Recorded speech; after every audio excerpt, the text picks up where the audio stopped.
하나님의 말씀 계속해서 열왕기상 제13장 오늘은 11절로부터 19절에 있는 말씀까지 말씀을 교독하겠습니다. 11절에서 19절까지입니다. 베델에 한 늙은 선지자가 살더니 그의 아들들이 와서 이 날에 하나님의 사람이 베델에서 행한 모든 일을 그에게 말하고 또 그가 왕에게 드린 말씀도 그들의 아버지에게 말한지라. 그들에게 이르되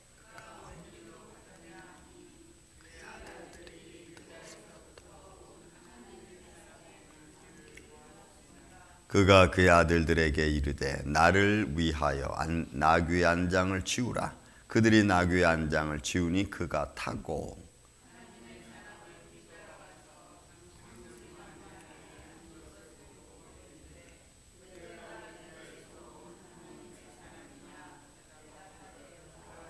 그가 그 사람에게 이르되 나와 함께 집으로 가서 떡을 먹으라.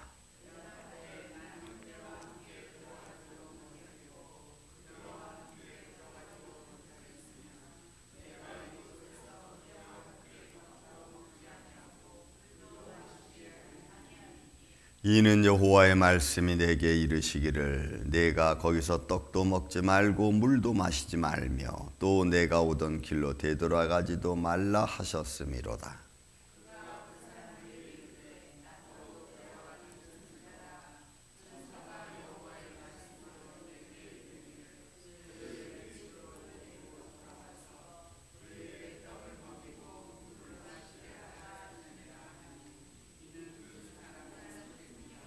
이에 그 사람이 그와 함께 돌아가서 그의 집에서 떡을 먹으며 물을 마시니라.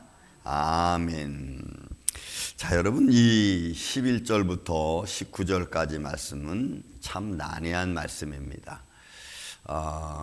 왜냐하면 이 베델에 있는 한 늙은 선지자도 그렇고 그 다음에 이 여로보암이 베델에서 제단을 쌓을 때에 그 제단에서 유다로부터 온 하나님의 사람이 한 말도 그렇고 한 사람도 그렇고 다 하나님의 말씀을 전하던 사람들이었습니다.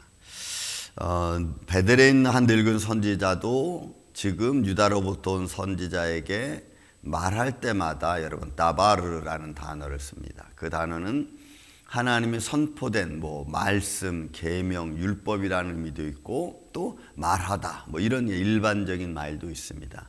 그런데 이런 늙은 선지자도 그런 의도로 지금 이 유다로부터 온 선지자에게 이야기를 하고 또 반대로 유다로부터 온 하나님의 사람도 이 늙은 베델에 있는 늙은 선지자에게 말할 때도 다바르 똑같이 말을 해요. 하나님의 말씀을 가지고 이야기하는 거예요.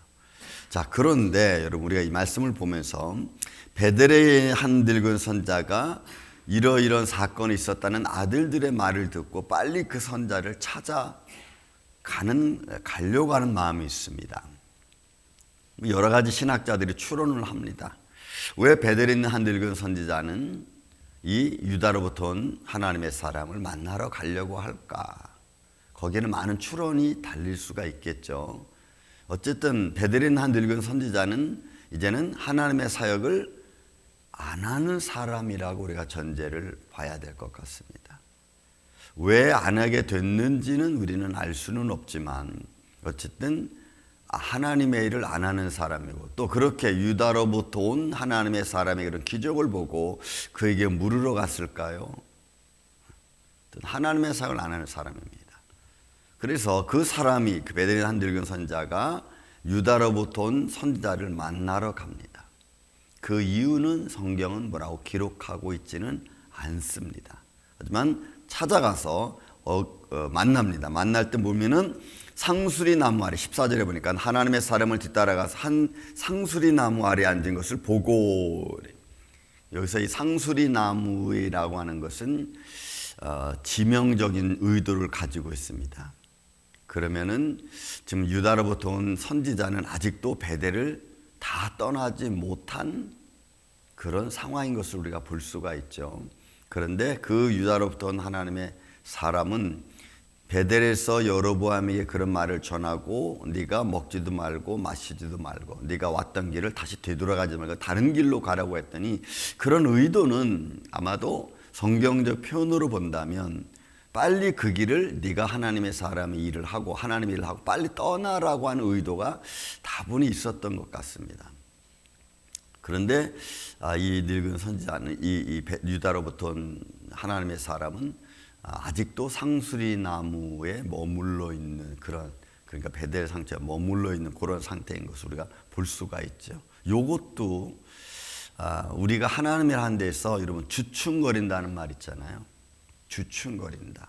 왜냐하면 이 소돔과 고모라가 멸망할 때에 롯이 그의 사위들한테 가서 이야기하죠. 그리고 빨리 여길 떠나자 했더니 사위들은 농담으로 여기고 롯은 사위들의 농담으로 여기고 아직은 하나님의 심판이 임하기 전이다 보니까 롯도 주춤거렸다는 말이 나옵니다. 여러분 이게 주춤거림이에요. 그러니까 하나님의 명령의 말씀을 받고 빨리 움직여야 될 상황 속에 주춤거리는 거예요. 저도 이런 일을 보면은 주춤거리면 손해 날 때가 있는 걸 우리가 보게 됩니다. 주춤거린 것 같아요. 그래서 이 사람이 와서 말합니다. 보세요. 15절에도 그가 그 사람에게 이르되, 여러분 이르되 하는 것은 아마르 뭔가 근거를 갖고 하는 말이죠. 그리고 나와 함께 집으로 가서 떡을 먹으라 이런 대답합니다. 나는 그대와 함께 돌아가지도 못하겠고 그대로 얘기하죠. 그러니까 하나님의 사람 유다로부터 하나님의 사람은 아직은 하나님 말씀을 그대로 실천을 하고 있고 그대로 말하고 있고 그대로 행동을 지금 움직이고 있는 겁니다. 그런데 17절에 보면은 이는 하나님의 말씀이 내게 이르기를, 여러분 이르기를 것은 다말이야. 그러니까 지금 이 늙은 베델에 있는 늙은 선지자는 마치 자기가 정말로 하나님의 말씀을 받은 것과 같은 말로 이야기를 지금 이 유다로부터 온 선지자에게 이야기를 하는 겁니다. 여러분 우리는 여기서 우리가 아주 참 좋은 교훈을 받습니다.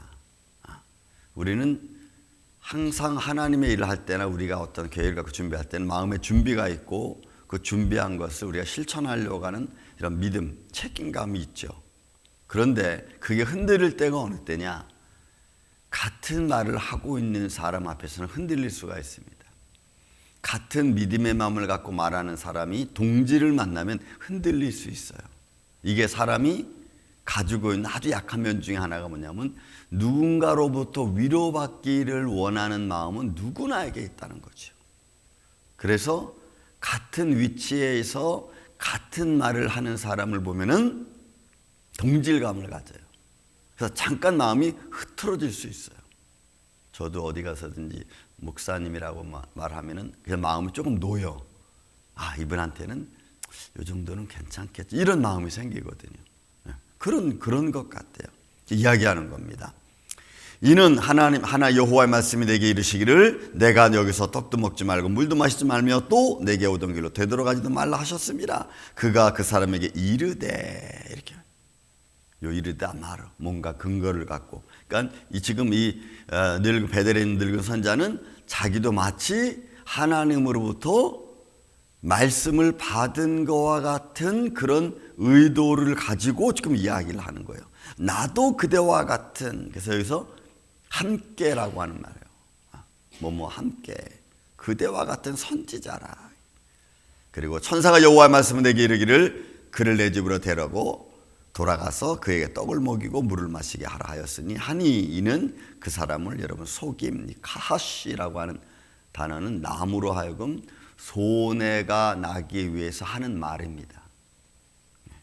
그러면 왜 베델에 있는 늙은 선지자는 유다로부터 온 하나님의 사람을 왜 속이려고 하는 걸까 하는 거예요. 여기서 많은 추론이 신학자들도 많은 추론을 합니다. 주석을 봐도 많은 추론을 한 이야기들이 나와요. 여러분들의 생각은 어떻습니까? 왜 베델에 있는 한 늙은 선지자는 유다로부터 온 하나님의 사람을 왜 속이는 걸까요? 여러 가지 추론입니다. 그냥 대충 우려보면은 아마 이 베델에 있는 늙은 선지자는 하나님의 일을 안 하고 이제 그만 그친 것 같아요. 무슨 일인지 무슨 일로인지는 모르지만 안 하고 있었던 것 같아요. 그래서 자기의 삶에 처한 상황, 또 나는 과연 하나님의 일을 더 할 수 있을까라고 하는 어떤 의도, 아니면 반대로 정말 저 사람이 하나님의 사람인가, 그렇다면 나도 그를 통해서 뭔가 들을 수 있지 않을까 해서 그를 테스트해보는 그런 의도적인 마음도 사실은 가지고 있을 수 있어요. 그러니까 베들레헴에 있는 이 늙은 선지자의 의도를 우리는 조금 여러 가지로 생각해 볼 수가 있습니다. 문제는 그가 유다로부터 온 선지자를 지금 속이고 있다는 거예요. 손해가 나도록. 그러면 제가 앞서 말한 것처럼 상수리 나무 아래에서 쉬고 있는 이 유다로부터 온 선지자는 하나님 말씀대로 너는 거기서 빨리 그 일을 하고 그저 떠나야 되는 거죠. 너희가 왔던 길을 다시 되돌아가지 말고 다른 길로 해서 가야 되니까 빨리 그 길을 떠나야 된다고 하는 의도가 비춰진 말인 것을 우리가 볼 수가 있어요. 그래서 여러분 엘리 사도 마찬가지예요. 그의 사도 그의 그 종을 사르타 가보아에게 보낼 때에 너는 다른 사람하고 누구하고도 얘기하지도 말고, 그죠? 아무하고 얘기하지 말고, 그리고 빨리 가서 그에게 이렇게 하라고 하잖아요. 가르쳐 주잖아요. 그렇게 말할 때 그 종이 막 가가지고 아무것도 말하지 않고 자기 일만 딱 합니다. 그러니까 이런 것들은 그 당시 뭐 시대적인 배경과 어떤 의미가 어떤 걸 표현하고 있지 모르지만 이건 하나님의 거룩함과 연결된 것 같아요.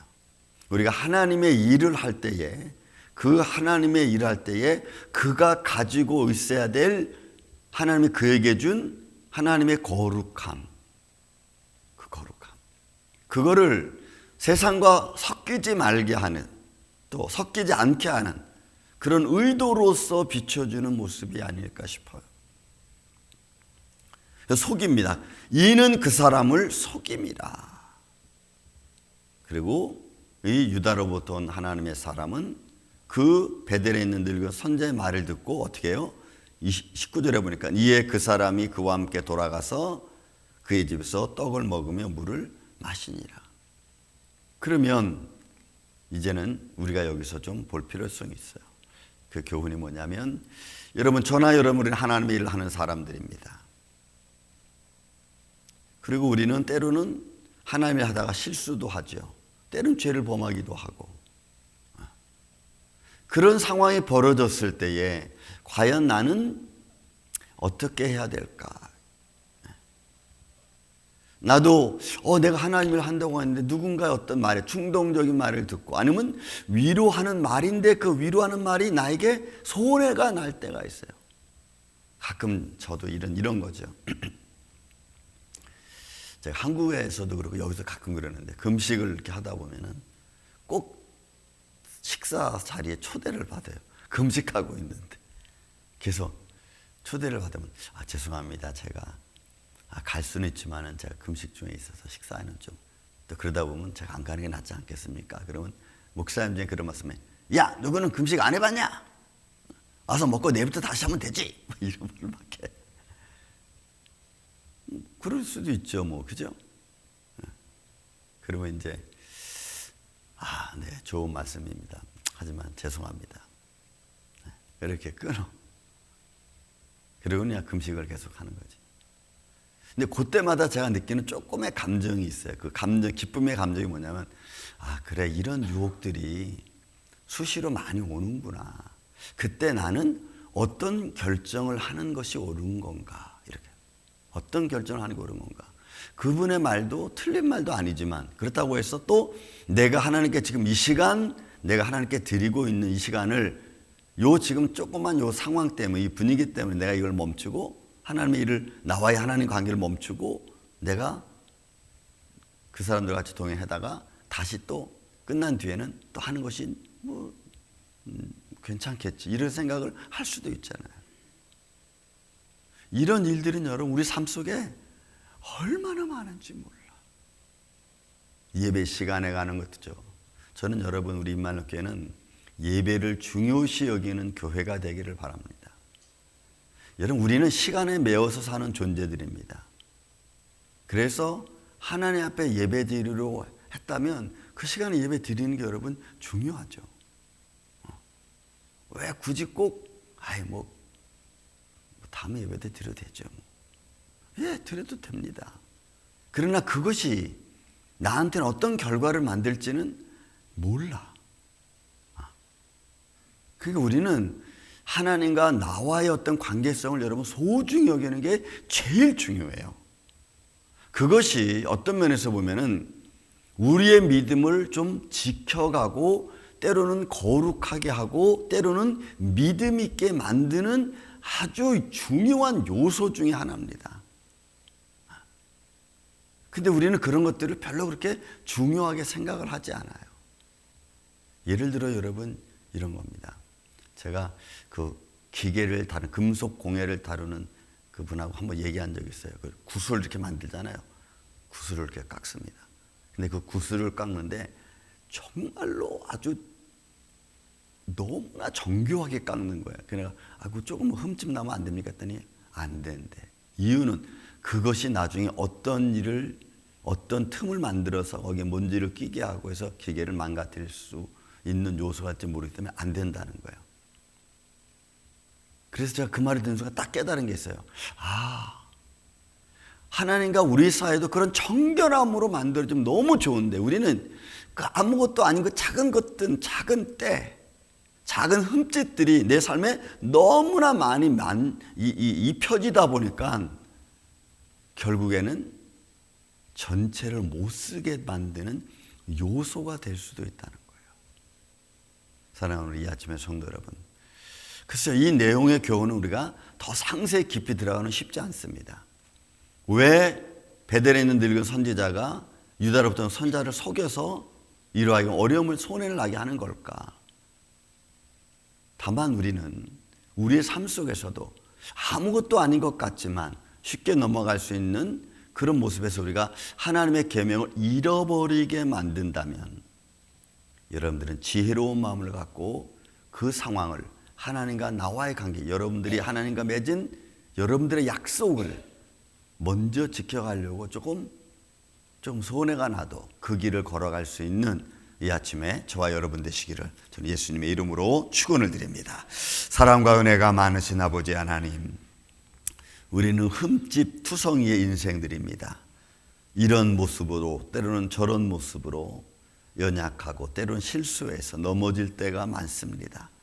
그러나 주님 바라옵기는 우리의 삶 속에서 주님의 거룩함 잃어버리지 않도록 우리를 지켜주시고 지혜로운 마음을 허락하여 주옵소서. 하나님을 향한 영광스러운 길을 내가 마음으로 결정하고 준비했다면 그것이 조금 어렵고 힘들어도 잘 지켜갈 수 있는 은혜를 베풀어 주시옵소서. 그래서 먼저 우리가 하나님을 영화롭게 하고 하나님을 기쁘게 하고 그 다음에 우리의 삶을 살아갈 수 있는 이 아침에 귀한 주의 종들이 되게 하여 주시옵기를 원하옵고 사랑이 많으신 예수님의 이름으로 기도하옵나이다. 아멘.